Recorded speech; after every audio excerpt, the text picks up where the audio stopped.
Hey guys and dolls, welcome back to the Toyland. It is Tuesday, December 13th, and it's Suicide Squad Day. So, happy Squad Day, everyone. Like I promised, I'm going to take a look at this Joker, finally. I can't lie though, I'm like apprehensive. I'm excited to open him, take a look at him, but I really love these boxes that they did for these supervillains. Very, very cool. How they got because they had the turn the page logo, as I call it. Not a reference to the song. But they now have a new logo, of course, as most of you probably know. But I love that they utilize the page turning thing, like, on the front of the box. Like, it's being peeled back. But then it's all jagged and messed up, because it's a villain. And I don't know if all the villain ones look like that, but I love this, the Joker box with the green accents and everything. Very cool. So, I guess let's take a closer look at this box. You get your warnings up top. DC Comics Supervillains. These are probably a couple years old now.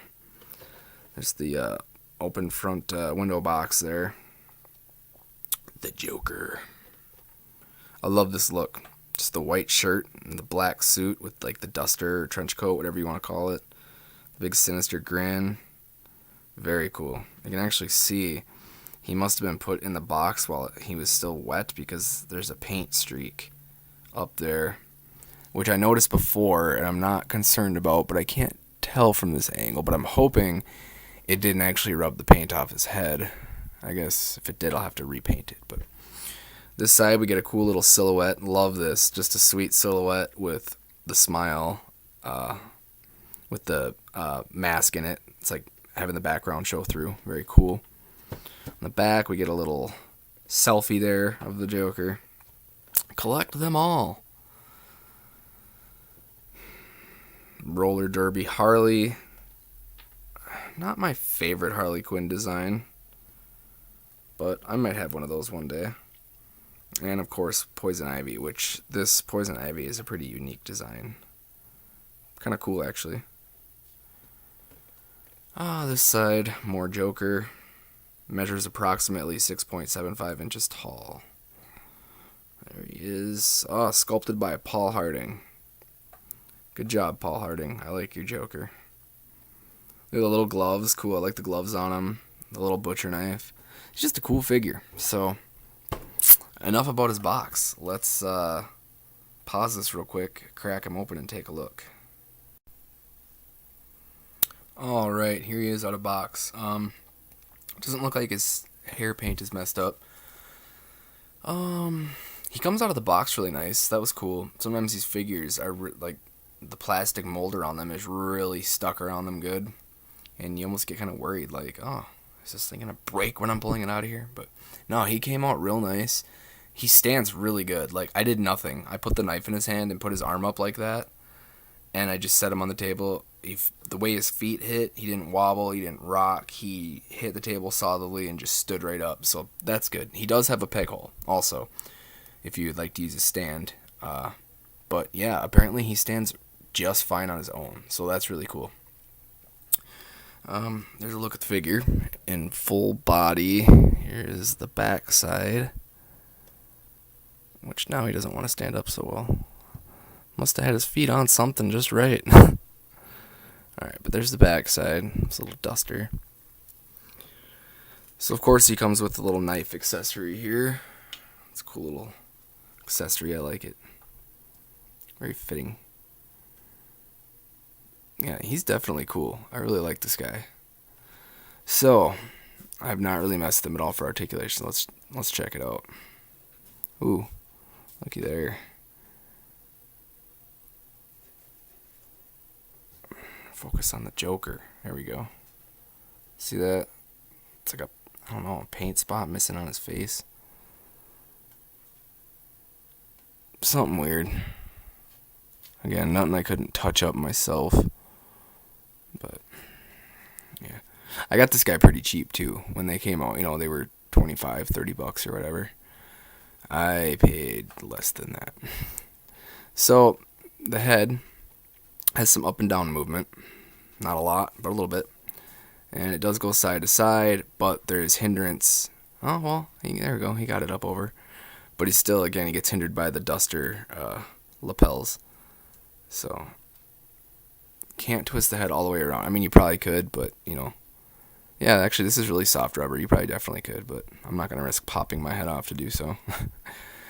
Arm goes all the way around. Only goes out that far, though. Not a big range of movement there in the shoulder. No bicep cut. We do get the bending elbow, which actually bends back abnormally far. See, we couldn't get a little more range out of the shoulder, but we can get an inversely bent elbow. Funny. There is a swivel here, though, at the elbow as well. He's got wrist swivels. Oh, is there motion beyond the swivel, or is that just the peg moving? Yeah, it's just a swivel. No other possibility there. No ab crunch, obviously. And, oh, wow. Really? No waist twist. Huh. That's interesting. This figure's really limited, I guess. Well, yeah, they look to be about the same. Well, no, I can see that both of these girls have upper bicep cuts that he does not. They do not have ab crunches, though, nor do they have waist twists. Interesting. So the leg goes out that far. Looks about, as far as most figures will go. Just the splits. Oh, boy, it does not go forward very far, though. And actually goes back farther than it goes forward. The knee has a bending joint, but it also has a swivel, just like the elbow. So that's kind of interesting. A little different. I don't know how many figures I have that have a double, like, two different joints in the knee. One being a ratcheted bend and the other being a swivel joint. That's kind of cool. The feet. Wow. I don't think the feet have any articulation at all. I can't seem to get them to move. Huh. So, yeah, not a lot to that in terms of articulation.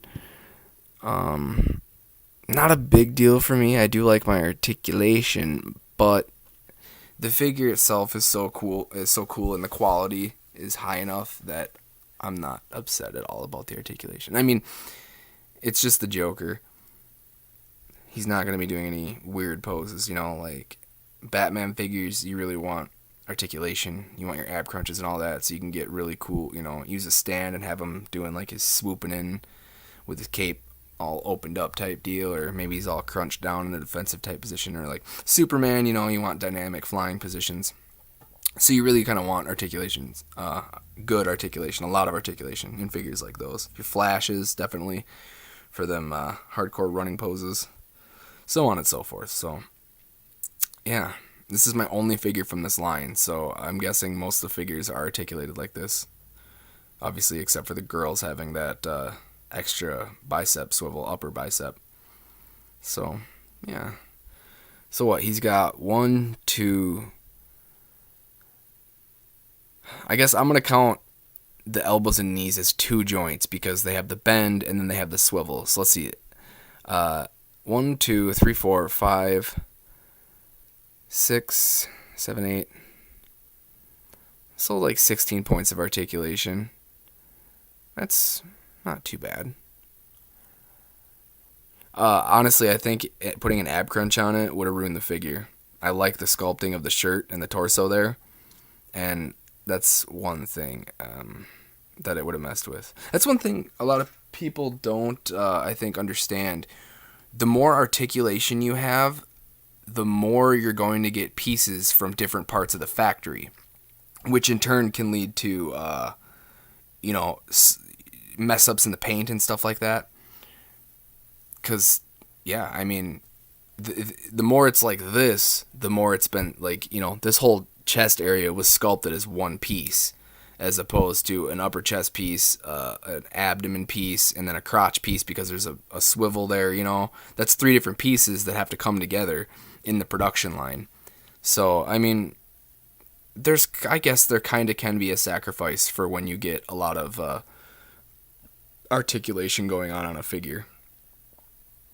some people, like, I know people that just, they hate that, and they want, almost like they want a statue, basically. Something that was completely sculpted, more often than not by hand, instead of like machine tooling, which a lot of these figures are machine tooled, mass production. So, yeah, that's just a little tidbit there. A lot of people don't consider that, and I kind of do, but again, I'm not like a freak. If a statue looks good, I'll take it. If a figure looks good but has 48 points of articulation, whatever, I'll take it. I do like articulation, I can't lie. But I like a good-looking statue. It don't really matter. If it looks good and it's quality, I guess, and it has the DC logo on it, I want it. Alright. Wow, this ran long. Yeah, I'm done. So, there's a look at this guy. He's a really cool figure. If you've been thinking about getting him, been on the fence for a good while, like I said, he came out.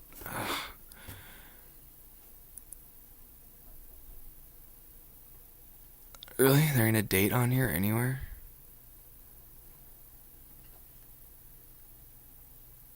Huh, that's really weird. You can usually find a date on a figure's box. Oh, wait. Nope, no date. Wow, how odd. So, there you go. He's a couple years old or so. So if you've been thinking about getting him, pick him up. He's cool. You can get him cheap right now, too. So, thanks as always, guys, for tuning in. Until next time, keep on rocking.